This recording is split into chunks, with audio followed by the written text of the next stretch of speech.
Hi YouTube, I'm Ali, welcome back to the channel. Now, so far in this mini-series, I've spoken with people who have developed and designed their own games using their own ideas. I've also spoken with people who have taken existing ideas, tweaked them, added theme to them, and launched those as successful games. And I've even spoken with someone who's taken their kid brother's idea, embraced it with the right mechanics, and launched that as a successful game. But what happens if you don't have a background in the board game hobby? What happens if that's relatively new to you? Can you take a webcomic and a loyal fan base and take those as ingredients to build a successful game? Well, spoiler alert, yes, of course you can, because that's exactly what my next guest did.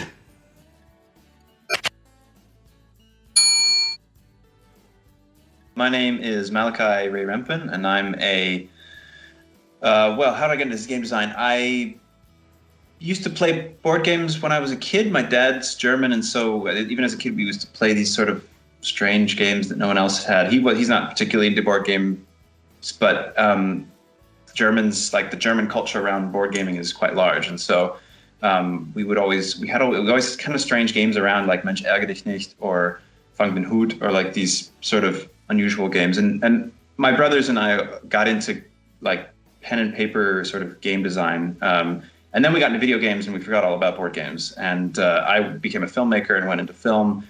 That's now what I do is I now make films, and then I also teach films and filmmaking. And I started doing a webcomic when I went to Europe, when I moved to Europe from the States.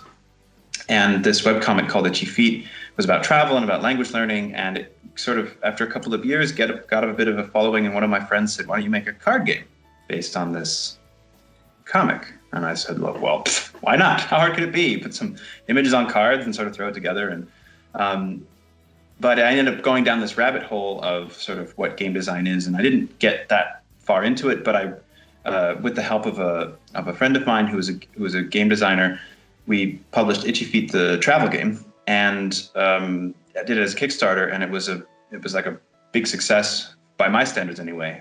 It raised 1,000% of what it was originally meant to, of what the goal was, and then the game design bug hit me, and it really, what I love about game design, now that I'm getting more into board games and more into other types, now I'm getting more and more ideas, is that, and the reason I think what connects me all the way back to what we were doing playing as kids and like scratching around on pen and paper, and then also getting into filmmaking, and also now as a program lead and course designer at a private college, is user experience, like a person's experience through a sort of taking them on a journey. And that's the sort of thread that is linked to everything that I've done in my work. And that's what really interests me now. And that's what the challenge is for me about board game design, is like, how do you bring someone on as seamless as possible experience through this, in this case, a game. Now, I asked the question again about how little Mal actually knew about the board game hobby. And I didn't do it to put him down in any way at all, of course not. I raised the question because I really wanted to understand that if you didn't know anything at all about the hobby, where would you start? How would you get into it? What did Mal do to get into it? I mean, I was so ignorant when I started this game. I didn't even know there was such a thing as depth of games. I didn't know that there was different types of games, or I'd never heard the term Euro or Ameritrash or any of that. I had never even thought about it. I just sort of went into it thinking like, well, it'll be a card game like other card games I've played. And in fact, recently I had only just discovered that there even is a wider board game community at that point. A friend of mine had introduced me to Pandemic Legacy, and I'd never played Pandemic, and I never played a Legacy game, and that game blew my mind. And and then I just made a card game. Like, I don't know, I didn't think of any of that. My first step was to think, well, I don't know anything about this, so I'd better find someone who designs games, because I have no experience in this whatsoever. I basically reached out to the following that I had from the webcomic, and I said, hey, I have this idea. I want to make a card game. Does anyone have game design experience? And this gentleman, Maxime Rioux, he's from Quebec, and he said, yeah, I'd love to help. And we just clicked, and we've been working together on stuff ever since. So Mal found his answers and his game design buddy in his own fan base from the web comic series. And that makes perfect sense to me, of course, because the fan base is going to understand the language that's going to be used in the game. They understand the world of the game. They understand the sort of the theme of the game already. What was interesting to me, though, is to understand what criteria or what qualifications Mal was looking for when he brought this guy on board. And also, how did having a second pair of eyes change and shape the original ideas that Mal had?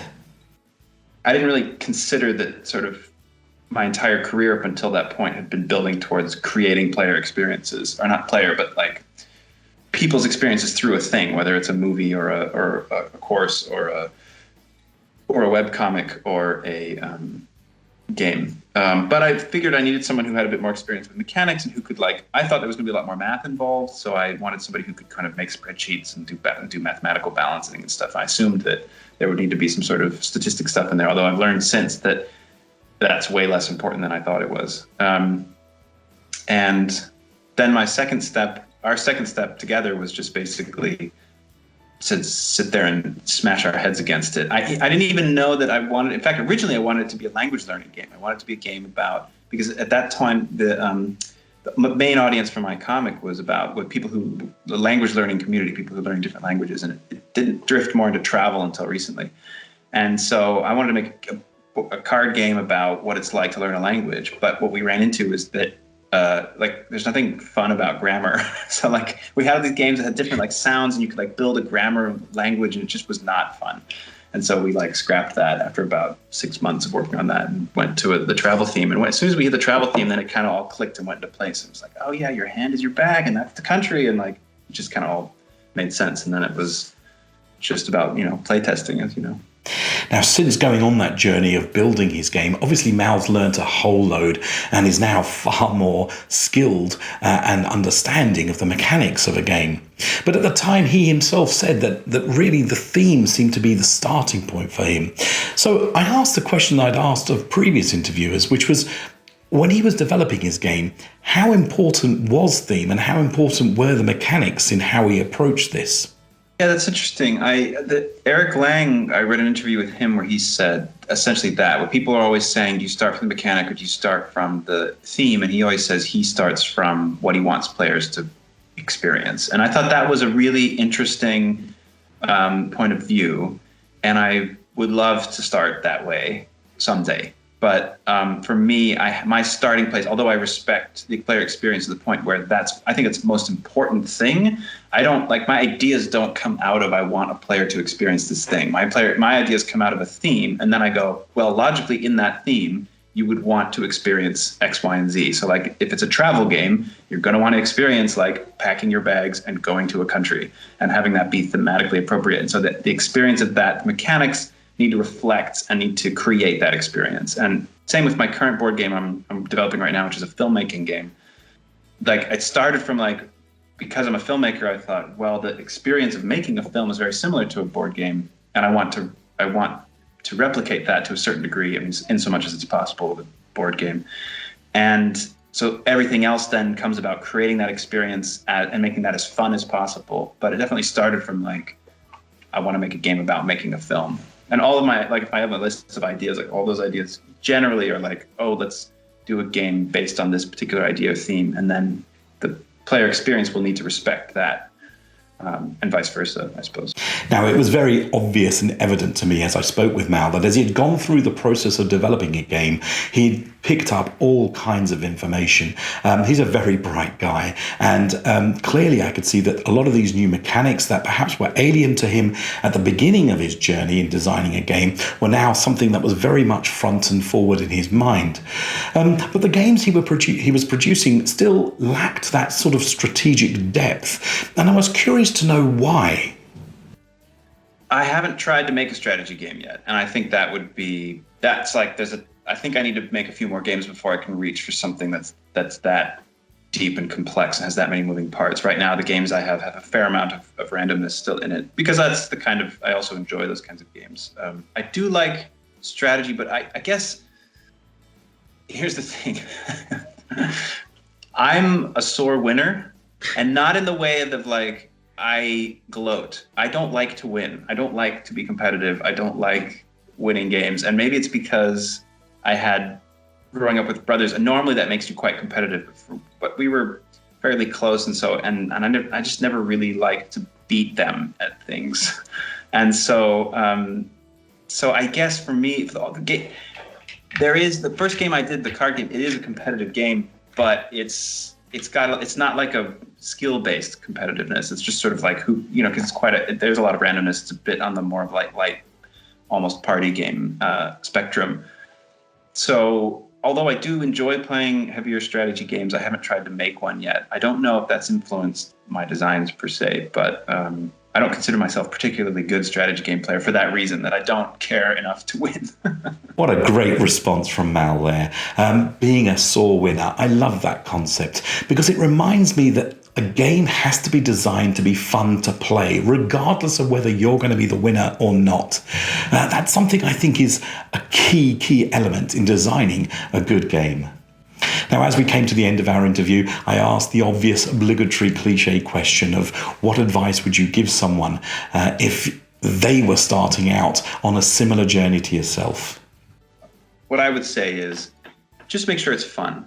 I think almost nothing else matters. Your theme doesn't matter. The expectations of the board game community doesn't matter. People on Board Game Geek don't matter. Like the cost of things don't matter. The marketing, none of that matters if the game is fun. If it's fun and people are having fun, who cares about anything else? It's as long as the people you're aiming for it to have fun are having fun with it, then like, what more do you want? Like that's what really counts. So if you aim for that, I think you can't really go wrong. Well, folks, I think that's a great way of ending this episode and, in fact, this whole mini-series. I've really enjoyed the experience. I've loved speaking with a whole bunch of really talented, really patient guys about what it takes to develop a game idea. I hope you've learned as much as I have on this journey. I want to take time out again to say a special thank you to Malachi for this episode. Again, really patient, really knowledgeable, and a really nice, fun guy to speak with. For now, though, it's time for me to close down this episode. Remember to subscribe if you haven't done so already. Give me a thumbs up on this particular video if you enjoyed it. And until next time, take care, YouTube.